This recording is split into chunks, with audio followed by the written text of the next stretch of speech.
जय माता दी आप सभी को। आज हम इस वीडियो के माध्यम से आपको ज्येष्ठ कृष्ण गणेश चतुर्थी व्रत कथा के बारे में बताएंगे कि जो ज्येष्ठ महीने में जो स्त्रियां जो भक्तजन भगवान गणपति जी का व्रत करते हैं उनको कौन सी व्रत कथा सुननी चाहिए, कैसे उनका पूजा पाठ करना चाहिए।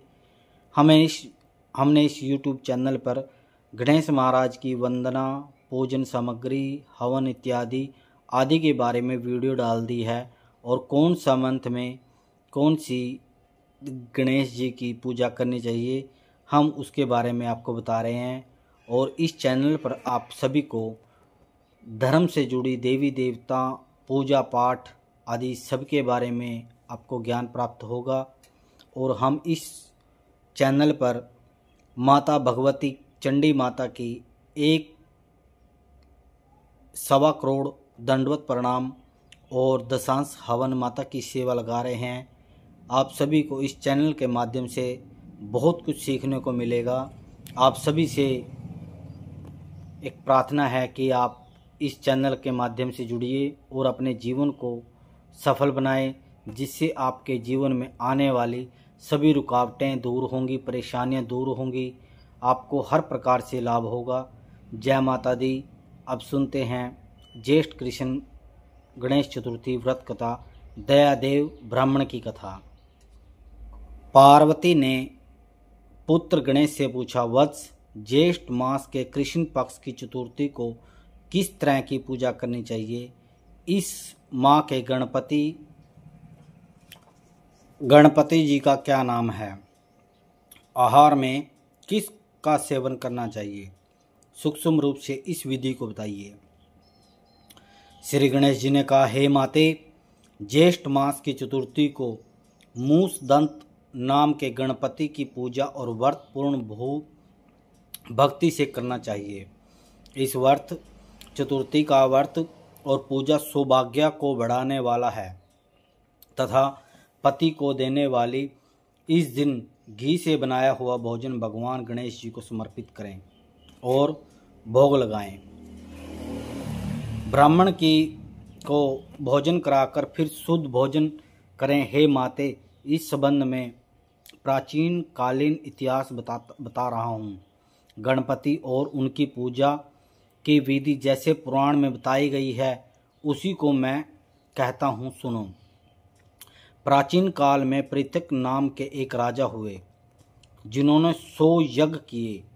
उनके राज्य में दयादेव नाम का एक ब्राह्मण रहता था। वेदों में पारंगत उनके 4 पुत्र थे। ब्राह्मण ने अपने चारों पुत्रों का विवाह वैदिक रीति से कर दिया। उन चारों की 4 बहुएं थीं। उनमें से बड़ी बहू बचपन से ही यह व्रत करती आ रही थी। जब ज्येष्ठ का महीना आया तो बड़ी बहू ने अपनी सास से कहा, हे सासू जी, मैं बचपन से ही व्रत करती आई हूँ। मैंने अपने पिता के घर भी मंगलदायक व्रत को किया, इसलिए आप मुझे यह व्रत करने की आज्ञा दें। बहू की बात सुनकर ससुर ने सुन लिया। ससुर ने कहा, बहू, तुम सब बहुओं में सबसे बड़ी और श्रेष्ठ हो। तुम्हें किसी भी तरह की कोई असुविधा नहीं है और न ही तुम भिखारिन हो। यह उम्र खाने पीने की है। इस उम्र में व्रत नहीं करना चाहिए। तुम व्रत क्यों करना चाहती हो? ये गणपति जी कौन है? फिर तुम्हें इसकी आवश्यकता की क्या है? अर्थात ससुर के कहने पर बहू ने व्रत नहीं किया।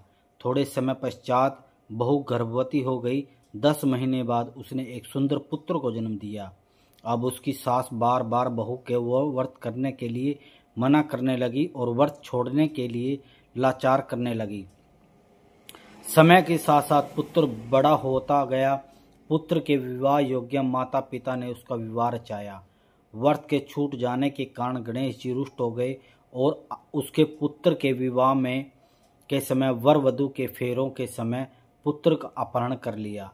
इस अनहोनी घटना से मंडप में हलचल मच गई। पुत्र को न पाकर सब और हाहाकार मच गया। सब लोग दुखी रहने लगे और लड़का कहाँ चला गया? बारातियों द्वारा ऐसी खबर मिलने पर पुत्र की माता भी विलाप करके अपने ससुर से कहने लगी, हे ससुर जी, आपने मेरा गणेश चतुर्थी का व्रत छुड़वा दिया है, इसलिए मेरा पुत्र गायब हो गया है। कुपित होकर गणेश जी ने पुत्र का हरण कर लिया है। पुत्र वधू के मुख से यह बात सुनकर वह ब्राह्मण ससुर बहुत दुखी हुआ। इसके बाद हर मास की चतुर्थी को संकटनाशक गणेश चतुर्थी का व्रत परिवार के सब लोगों ने प्रारंभ कर दिया। कुछ समय बाद गणेश जी वेदों को जानने वाले एक निर्धन दुर्लभ ब्राह्मण के रूप में भिक्षा मांगने के लिए इस मृदभाषिणी स्त्री के घर आए और कहा, हे पुत्री, मुझे भिक्षा में इतना भोजन दो कि मेरी भूख मिट जाए। भिक्षा मांगने पर पुत्र वधू ने आंगतुंग का आदर सत्कार कर उसके वस्त्र आदि उसकी श्रद्धा सेवा भावना से गणेश जी प्रसन्न हुए और कहा, हे कल्याणकारी, मैं तुम्हें बहुत प्रसन्न हूँ। तुम अपनी इच्छा अनुसार मुझसे वरदान मांग लो। मैं वेशधारी ब्राह्मण गणेश हूँ। मैं तुम्हारी श्रद्धा एवं भक्ति के फलस्वरूप ही यहाँ आया हूँ।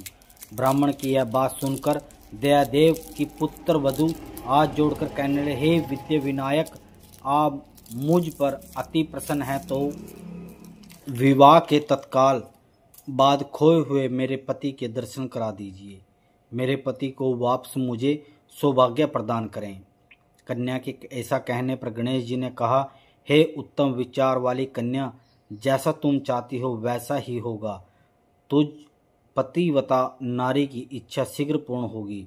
तुम्हारा स्वामी जल्द ही तुम्हें मिल जाएगा। कहकर गणेश जी अदृश्य हो गए। कुछ दिनों बाद सोम शर्मा नामक एक व्यक्ति ब्राह्मण के पुत्र को शहर लेकर आया। अपने पुत्र को देखकर दयादेव बहुत प्रसन्न हुआ। उसकी माता खुशी से फूली नहीं समाई तथा संपूर्ण नगरवासियों को बहुत प्रसन्न हुए।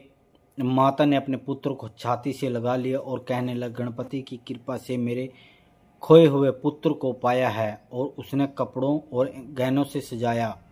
ब्राह्मण तो बार बार नतमस्तक होकर कहने लगा, हे द्विज श्रेष्ठ, आपकी कृपा वश में अब मैंने अपने खोए हुए पुत्र को पाया है।